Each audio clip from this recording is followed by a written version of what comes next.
Welcome to the Dekas tutorial. আমি যি তোমালোকৰ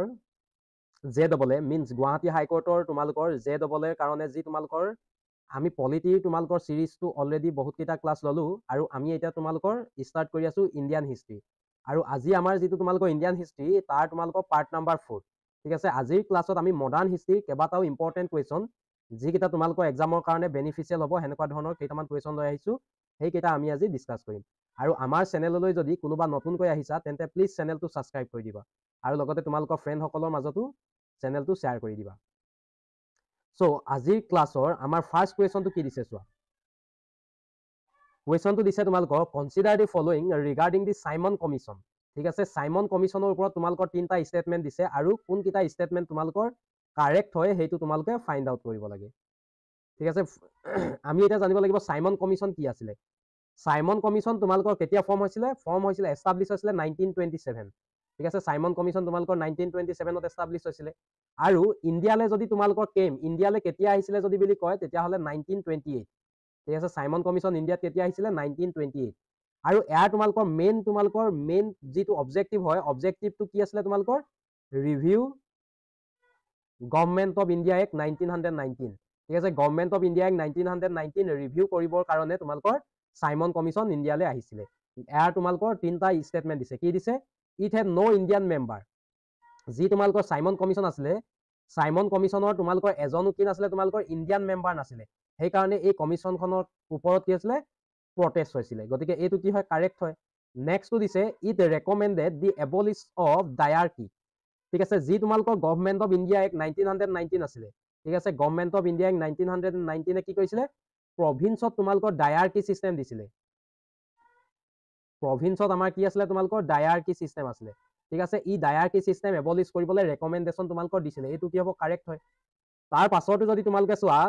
it recommend the separate electorate for মাইনৰিটিজ ঠিক আছে মাইনৰিটিজ কাৰণে তোমালোকৰ সেপাৰেট ইলেক্টৰেট দিবলৈ সাইমন কমিশ্যনে তোমালোকৰ কোৱা নাছিলে গতিকে statement number 1 and 2 are correct যদি 1 and 2 are correct হয় তেতিয়াহলে আমাৰ কোনটো অপচন কাৰেক্ট হ'ব option number B correct answer মানে বি অপচন কাৰেক্ট আনসাৰ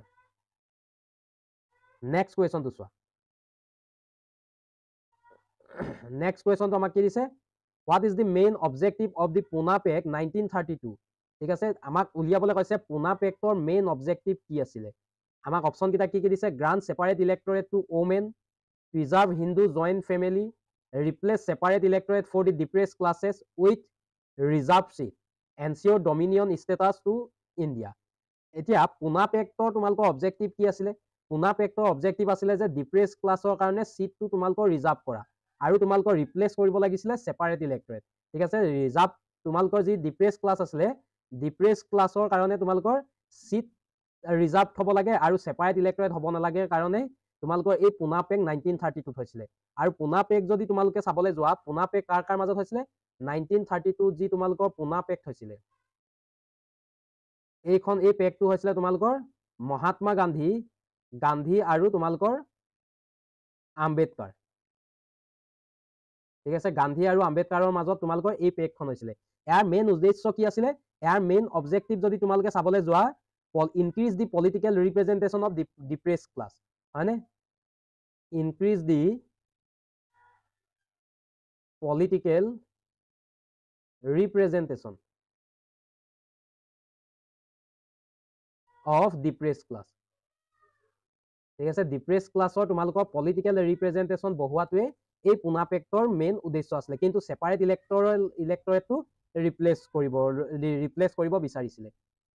গতিকে সি অপচন আমাৰ কাৰণে কি যাব কাৰেক্ট আনসাৰ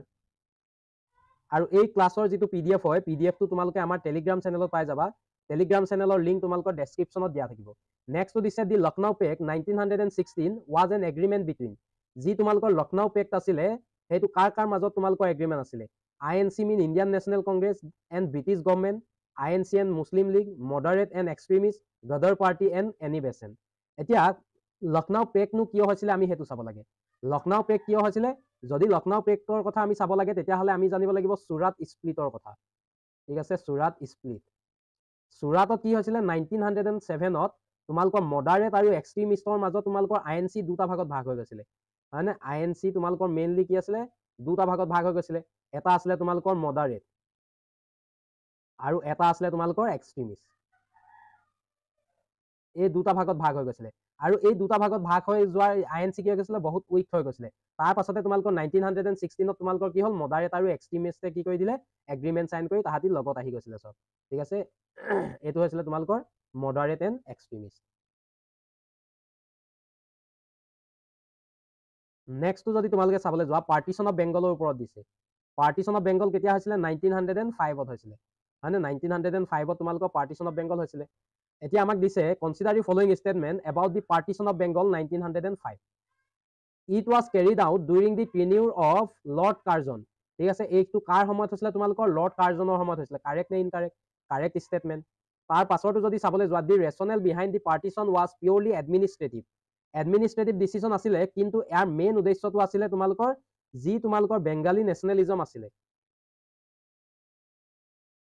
বেংগালী নেশ্যনেলিজম আছিলে এইটো তোমালোকৰ উইকেণ্ড কৰিবৰ কাৰণে তোমালোকৰ পাৰ্টিশ্যন অফ বেংগল কৰিছিলে হয় নাই উইকেণ্ড কৰিবৰ কাৰণে পাৰ্টিশ্যন অফ বেংগল কৰিছিলে গতিকে এইটো ইনকাৰেক্ট নেক্সটটো দিছে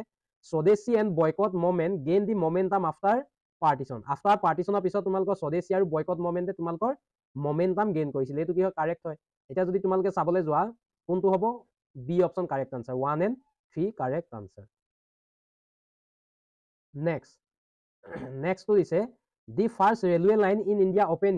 ইণ্ডিয়াৰ ফাৰ্ষ্ট ৰেলৱে লাইন কিমান চনত অপেন কৰা হৈছিলে 1850 1851 1852 1853 ইয়াৰ কাৰেক্ট আনচাৰ হ'ব 1853 ইণ্ডিয়াৰ কি কৈছিলে ফাৰ্ষ্ট ৰেলৱে লাইন তোমালোকৰ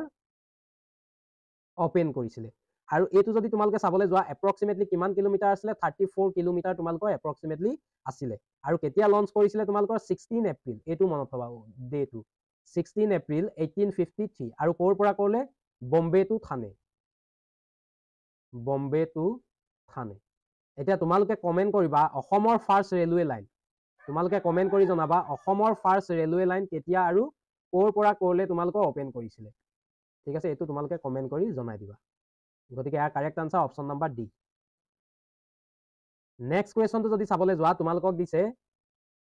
which of the immediate causes of revolt 1857 তোমালোকৰ ইমিডিয়েট কজ বিলাক কি আছিলে আমাক কজেছ বিলাক দিছে এনফিল্ড ৰাইফল তোমালোকে সকলোৱে জানা যি তোমালোকৰ ইয়াৰ কাৰ্টিজেছ আছিলে কাৰ্টিজেছটো কিহে বনাইছিলে তোমালোকৰ পিগ এণ্ড কাউ মিট হয়নে এনফিল্ড ৰাইফল এনেক্সেশ্যন পলিচি মিনছ তোমালোকে ডক্ট্ৰিন অফ লেপছৰ কথা চাবলৈ যোৱা চাব পাৰিবা ৰিলিজিয়াছ ইণ্টাৰফেৰেঞ্চৰ কথা তোমালোকে চাবলৈ পাৰা হয়নে ৰিলিজিয়াছ ইণ্টাৰফেৰেঞ্চ মিনছ তোমালোকে যদি চোৱা যি সেই সময়ত তোমালোকৰ কি হৈছিলে প্ৰমোচন আছিলে প্ৰমোচন বিলাক তোমালোকে অকল কি পাইছিলে ইংলিছ লোকসকলে পাইছিলে আৰু তোমালোকৰ কি কৰিছিলে যেতিয়া আমাৰ ইণ্ডিয়ান চলজাৰ বিলাকে তোমালোকৰ চীন আৰু পঞ্জাৱত কি কৰিছিলে ডিউটি কৰিছিলে তেওঁলোকে ফৰেন এলাৱেঞ্চ পোৱা নাছিলে হয়নে আৰু তোমালোকৰ সেইটো সময়ত যদি সাগৰ পাৰ হয় তেতিয়াহ'লে নিজৰ ধৰ্মটো কি কৰা হয় লছ কৰা হয় আৰু তেওঁলোকক কি কৰিছিলে চলজাৰ বিলাকক সাগৰ পাৰ কৰাইছিলে এনেকুৱা ধৰণৰ ৰিলিজিয়াছ ইণ্টাৰফেৰেঞ্চ আছিলে হাই লেণ্ড ৰেভিনিউ কি কৰিছিলে হাই কৰিছিলে গতিকে ইমিডিয়েট কজ কোনকেইটা হয় ইয়াৰ যদি তোমালোকে ইমিডিয়েট কজ চাবলৈ যোৱা এনফিল্ড ৰাইফলটো এটা কি হয় ইমিডিয়েট কজ হয় তাৰপিছত এনেক্সেশ্যন পলিচিটো এটা কি হ'ব তোমালোকৰ কজ হ'ব আৰু ৰিলিজিয়াছ ইণ্টাৰফেৰেঞ্চটো এটা কি হ'ব কজ হ'ব যিটো তোমালোকৰ হাই লেণ্ড ৰেভিনিউ পলিচি তোমালোকৰ কেতিয়াৰ পৰা আহি আছে যেতিয়াৰ পৰা তোমালোকৰ পাৰ্মানেণ্ট ছেটেলমেণ্ট আছিলে তেতিয়াৰ মানৰ পৰা আহি আছে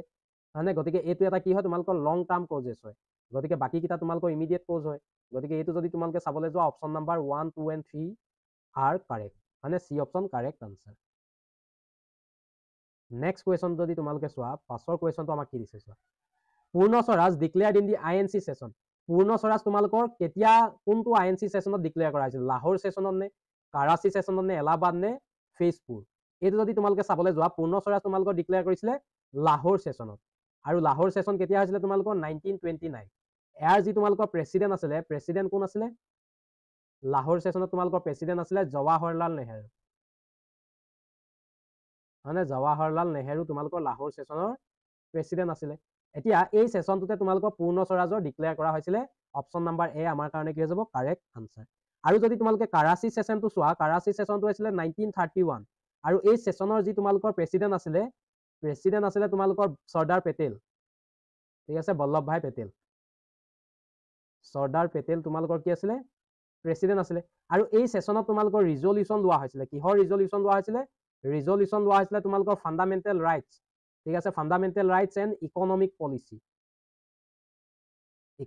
পলিচি ফাণ্ডামেণ্টেল ৰাইট আৰু ইকনমিক পলিচি ৰিজলিউশ্যন লোৱা হৈছিলে এইটো কাৰাচী ছেশ্যন ঠিক আছে 1931 কৰাচী সেশন গতিকে correct answer A option correct নেক্সটটো যদি তোমালোকে চাবলৈ যোৱা who was the first governor general of independent India গতিকে C Rajagopalachari Lord Mountbatten Jawaharlal Nehru Sardar Vallabhbhai Patel এইটোৰ কাৰেক্ট আনসাৰ হ'ব লৰ্ড মাউণ্টবেটেন আৰু যদি ইণ্ডিয়ান ক'লেহেঁতেন who was the first Indian তেতিয়াহ'লে তোমালোকৰ চি ৰাজাগোপালাচাৰী কাৰেক্ট হ'লহেঁতেন হয়নে গতিকে B option correct answer next কুৱেশ্যনটো আমাক দিছে ফৰৱাৰ্ড ব্লক ঠিক আছে forward block was formed in 1936, 39, 40 and 41 এইটো কাৰেক্ট আনসাৰ হয় 1939 এইটো আৰু ফৰৱাৰ্ড ব্লক কোনে তোমালোকৰ ফৰ্ম কৰিছিলে সুভাষ চন্দ্ৰ বোস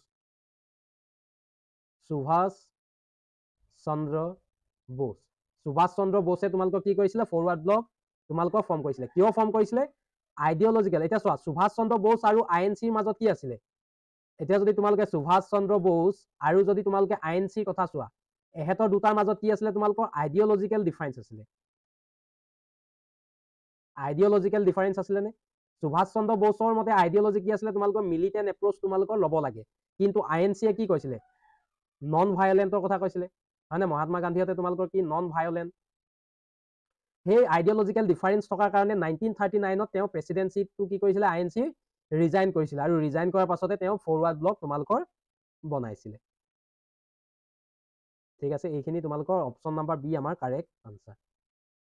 নেক্সটটো যদি তোমালোকে চাবলৈ যোৱা ইণ্ডিয়ান ইউনিভাৰ্চিটি এক্ট 1904 was পাছ কোনে পাছ কৰিছিলে lord Ripon Curzon Minto and Liton year correct answer হ'ব লৰ্ড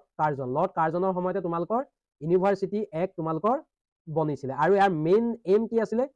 এইম আছিলে টু